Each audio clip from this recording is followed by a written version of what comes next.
So I'm gonna do the review for the 14th of June, 2022. It's a Tuesday.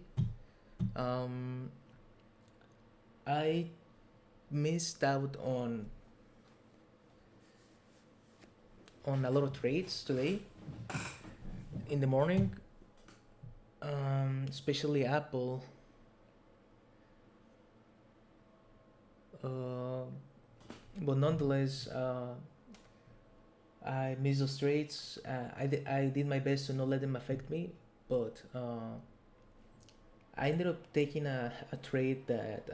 So I managed to wait the first 30 minutes, like usual, but then because everything was already kind of extended, I had to wait for reversals to either the top side or from the downside.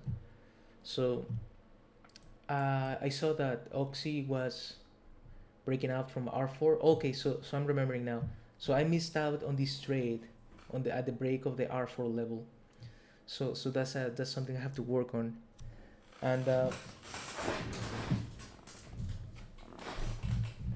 usually that happens because I'm very short bias all the time, so I missed out on trades long. But this was a very good one. The level 2 volume signal, everything was screaming to go long. So anyways, the only option I had left was to take a BPA reversal. So what that means is that I had to wait for a 5-minute hammer or doji and the crossover of the one over the 9 and 20 moving average. But you can see here that the criteria was not met on this trade.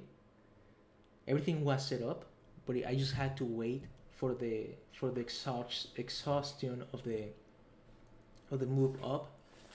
So I anticipated a little bit here. We had the 9 and 20 slope down, but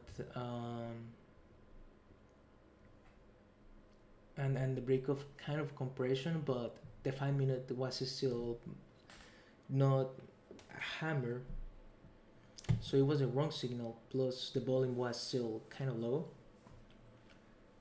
and so this first trade we broke the one of the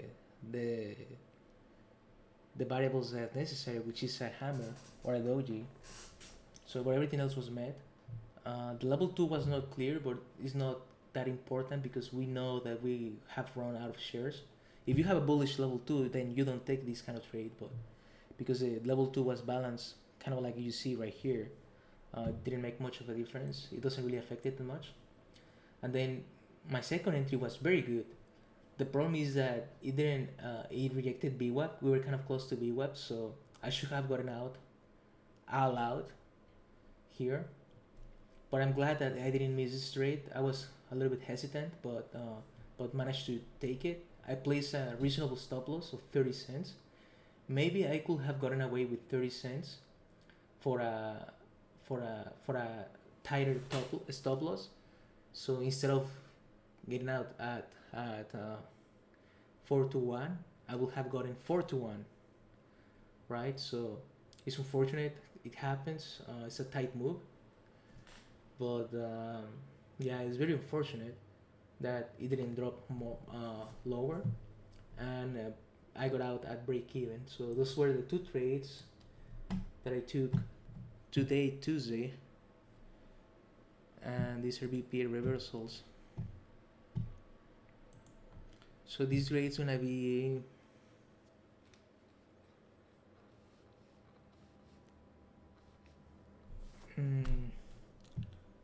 it's gonna be an F because the 5-minute hammer is very important.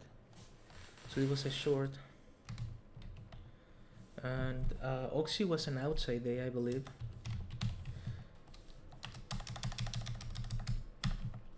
We had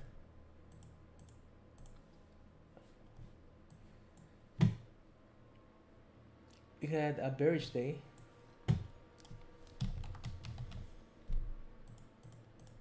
and my plan was to let it sell off to R3, maybe take a short.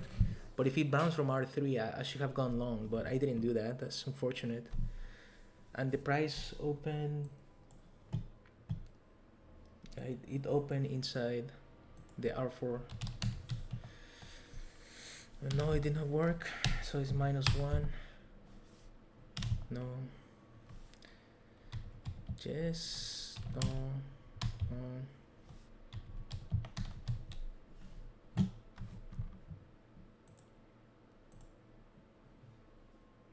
I need to add more conditions here.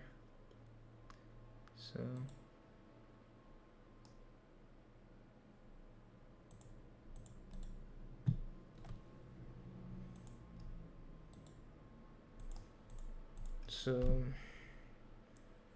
it's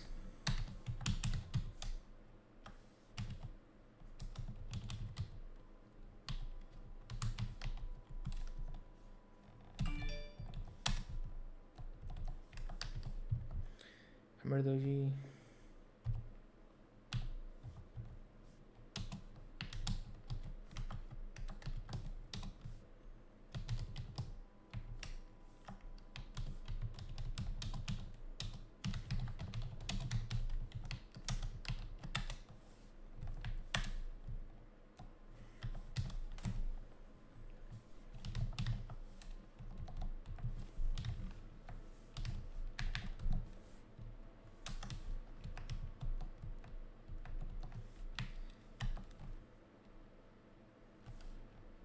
So if we don't have this, it's an failed trade.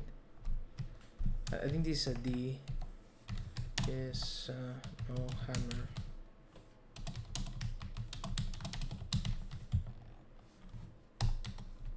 This trade was much better. We met all the conditions. Pretty unfortunate that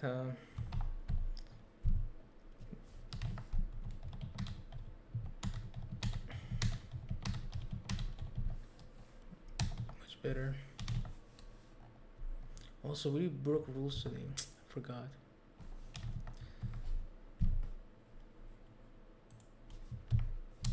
Okay, so for today, actually I forgot that I did break a rule. But anyways, that's the review for the 14th of June, which is today. So I'm gonna keep doing this format. Makes me feel more comfortable when trading.